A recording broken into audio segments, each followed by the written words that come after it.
La Morada, contra la violencia de género. Es un programa que va dirigido contra la violencia machista. Intentamos crear redes para las mujeres migrantes que están viviendo esta violencia.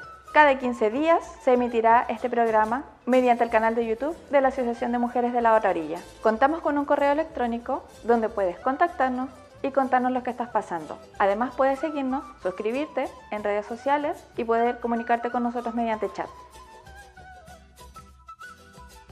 María Boente es activista por la justicia social y coordinadora de proyectos para la cooperación internacional de la Fundación Quirira. Ha trabajado junto a las comunidades de Etiopía, Perú, Mozambique y Kenia, apoyando para la educación universal y también erradicando prácticas tales como la mutilación genital femenina. En su trayectoria, siempre ha participado en procesos que han beneficiado tanto a mujeres como a niñas. En este trabajo siempre se ha enfocado en la participación comunitaria y de sostenibilidad. Hola María, ¿cómo te encuentras? Estamos con María Boente, como dijo mi compañera, ella es técnica y de la Fundación Quirira. Y queríamos preguntarte fundamentalmente qué es la fundación, a qué se dedica y físicamente dónde se encuentra radicada y cuáles son los proyectos más importantes que tienen. Bueno, pues buenos días, Nora. Encantada de estar aquí. Y nada, te cuento un poco. La Fundación Quirira es una ONG de desarrollo que hacemos principalmente cooperación internacional y nació en el año 2007. O sea, llevamos casi por 17, 18 años y nació con un objetivo muy claro, que es acabar con las prácticas tradicionales nocivas que afectan especialmente a las mujeres. Hacemos especial hincapié en la erradicación de la mutilación genital femenina y otras violencias como el matrimonio infantil. Desde hace más de 17 años estamos trabajando en Kenia, pero nuestra sede social está en España. De hecho, estamos en un pueblo de Ciudad Real, que es Tomelloso, donde tenemos nuestra delegación. Bueno, María, quería preguntarte, has explicado perfectamente a qué se dedica la fundación, pero quería preguntarte el tema que yo creo que es un tema que tiene mucho peso, como es la ablación genital femenina, cuál es la tarea que hacen y ustedes cómo ven que afecta psicológicamente y físicamente a las niñas que sufren ese tipo de ablación. Bueno, la mutilación genital femenina al final es la extirpación de los órganos genitales femeninos externos por motivos no médicos. Entonces, esto tiene unas consecuencias directas que son daños físicos, psicológicos y a nivel también educativos y de futuro. Entonces, bueno, esta práctica tiene muchas, digamos, vertientes en función de qué comunidad la practica y cuáles son las razones o las causas por las que lo hacen. En nuestra experiencia y nuestra trayectoria, la mutilación genital femenina se realiza para, digamos, como significado del paso a la edad adulta, cuando una niña deja de ser niña y empieza a estar preparada para un matrimonio, que en muchos de los casos suele ser un matrimonio forzado. Los daños principales hemos dicho que son los físicos, como pueden ser muchísimas enfermedades, hemorragias, dolores crónicos durante toda la vida de esta niña o esta mujer, pero sobre todo los psicológicos, que son las que le marcan para el resto de su vida. ¿Qué casos te encuentras, por ejemplo, en Kenia? ¿Cuáles son los más comunes? ¿En qué edades comienzan ya a preparar la familia el tema de la mutilación? ¿Y cuáles son las respuestas que le piden a las niñas que a lo mejor preguntan? Y en ese campo, ¿cómo van trabajando ustedes? Nosotros en Kenia trabajamos en 3 comunidades, que, bueno, como bien sabemos, en general todas las comunidades de los países de África están divididos un poco partiendo comunidades y partiendo culturas y tradiciones. En este caso, aunque trabajemos en 3 comunidades del mismo país de Kenia, estas 3 comunidades son completamente distintas.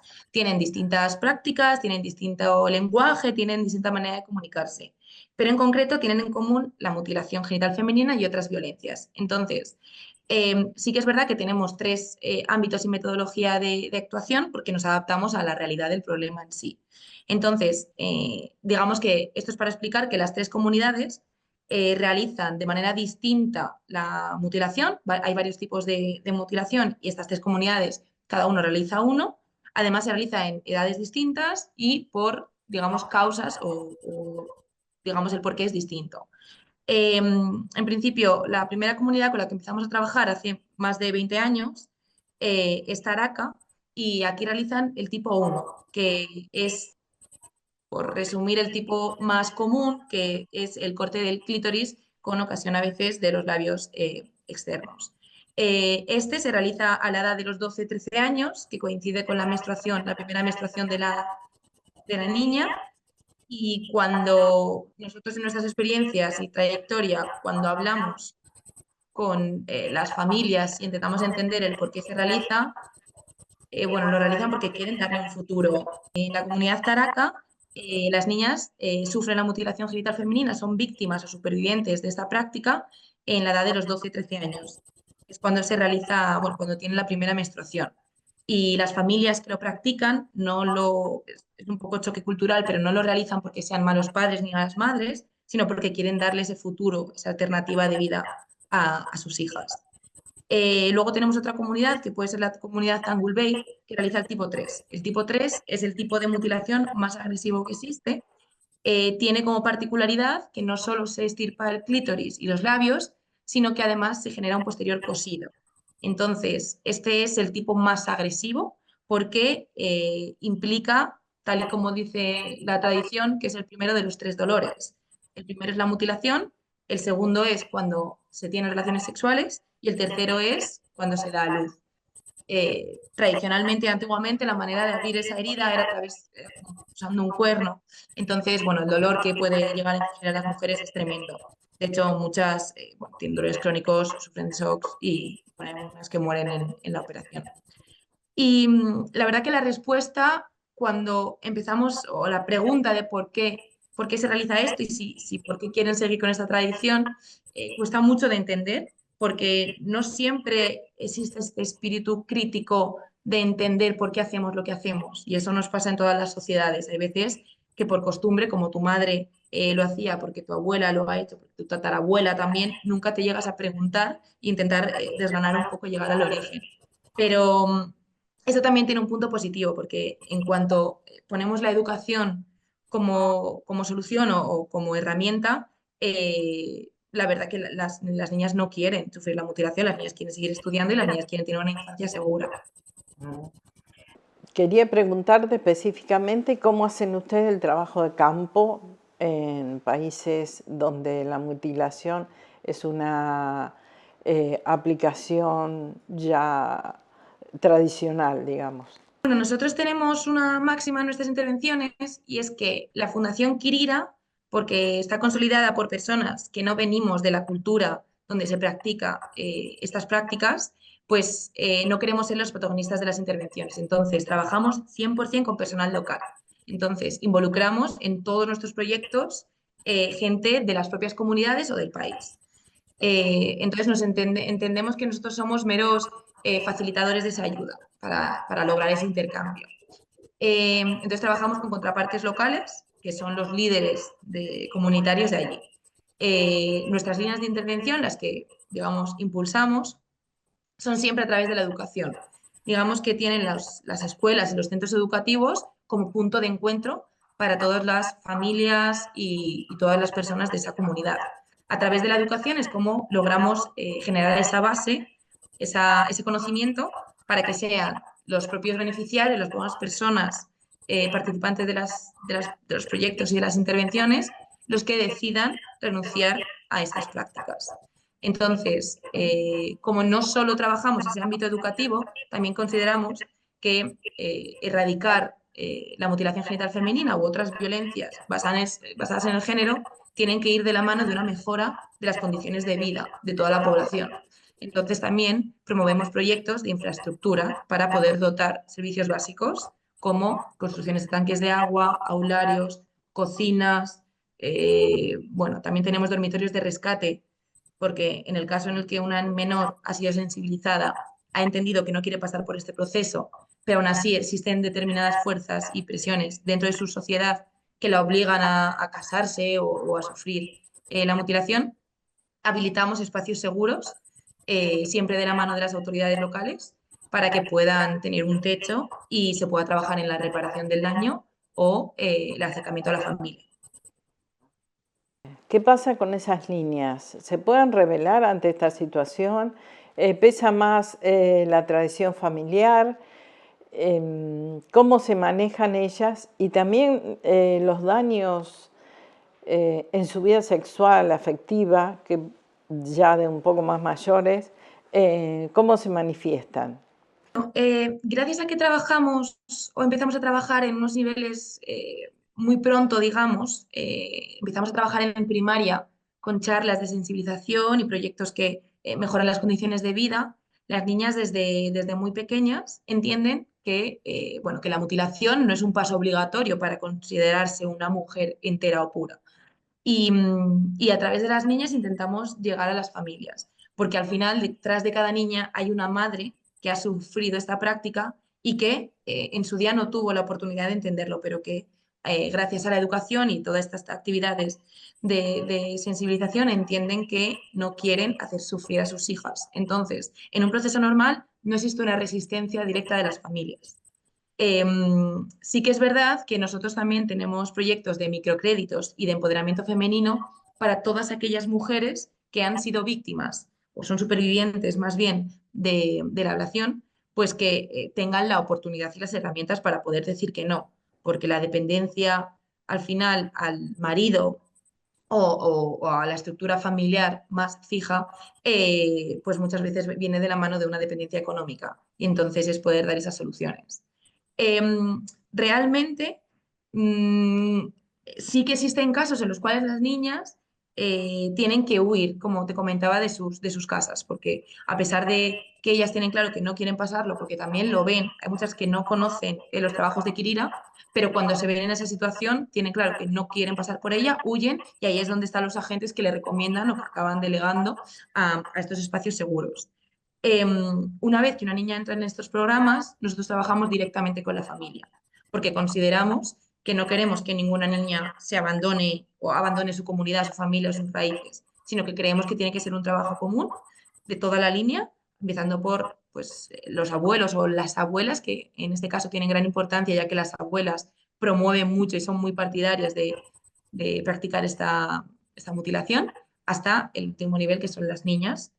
Incluso desde la edad de la primaria. Y la Fundación tiene datos de porcentajes, si han subido, si han bajado de mutilación genital femenina. La verdad que es una problemática que se comenta muy poco, a lo mejor porque no nos pasa tan de cerca o a lo mejor porque lo entendemos pues una cosa como culturas ancestrales muy antiguas y lejanas. Y entonces no existe un interés real y existe una problemática de datos y todo lo que no se puede medir es muy difícil de abordar. Entonces nosotros trabajamos día a día con este problema, la desinformación. Pero es verdad que sí existen muchas organizaciones que estamos trabajando en este ámbito y cada vez hay más datos que muestran que la realidad de la mutilación genital femenina a nivel mundial se está reduciendo. Cada vez son menos niñas las que tienen que pasar por este proceso. Aún así, estamos hablando que más de 230 millones de mujeres son supervivientes de la mutilación genital femenina y cada año se calcula que 4 millones de menores pasan por este proceso. Entonces, a pesar de que el futuro, digamos, muestra bueno, que cada vez van a ser menos niñas las que sufran esta práctica, todavía es un problema muy real y que lo tenemos enfrente en este mundo tan globalizado y con tantas migraciones. Quería preguntarte ya, para ir cerrando un poco, digamos, ¿la mutilación es el paso previo a un matrimonio infantil? Pues sí, bueno, porque al final también la concepción de los hijos, al menos en nuestro territorio donde nosotros estamos en España, es totalmente distinta a cómo le entienden estas comunidades. Entonces, muchas veces el tener una hija es la llave para poder tener una alternativa mejor de vida, porque existe este proceso, también es una violencia que se ejerce también para las mujeres, que es la dote. Al final la niña es una alternativa, es una solución para mejorar la vida de una familia, porque tú puedes llegar a vender tu hija por X dinero o X animales que luego te van a dar ese sustento familiar. Entonces, a nivel económico, cuando tienes una menor en edad de casamiento, pues es lo que las familias intentan promover. Y la mutilación genital femenina lo que hace es prepararlas para este momento. De hecho, en algunas comunidades que nosotros trabajamos, cuando una menor está mutilada, vale más, digamos, tiene mayor poder. Incluso también por curiosidad, en la comunidad Tangulbe que comentábamos antes, cuando una menor tiene secundaria, vale menos. Es decir, cuando una mujer está formada, la familia llega a pagar menos por ella, ya que la entiende más, pues incluso llegan a considerar más problemática. Entonces, eso es un cambio cultural muy importante que nosotros trabajamos desde la perspectiva de que una mujer es igual de válida para el matrimonio posterior de su formación y sin haber pasado la mutilación. Ese es un poco como nuestro objetivo. María, quería agradecerte muchísimo que nos hayas dado esta entrevista.